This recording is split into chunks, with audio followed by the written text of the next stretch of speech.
为了延续贯村的美味，由新生里长王安国发起议员林美的协助，已经办10档的台南贯村美食节，今年持续举办。你伫宣传记者会中，摆满侪原汁原味的烟尘腊肉，也包括猪莲、腌牛肉等侪已经找较无的传统滋味。伫今年年会大街，拢要和民众一摆买到。我们要办一个建村年货大街，真的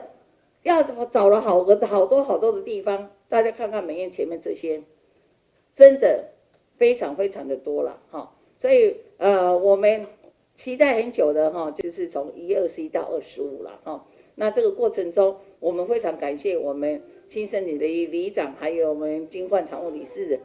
他们的协助了哈。我们一起来就办个活动。为了找回过年气氛，会中新生里长嘛跟请市府将贯村美食节列入专案，同时比较新化老街进行补助，延续贯村的好滋味。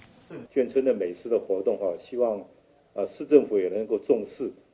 因为市政府只重视了客家的文化，还有新化的老街，而对于眷村文化这一块，好像市政府每年都是由林美议院提出来。我也希望这个案子能够放在我们市政府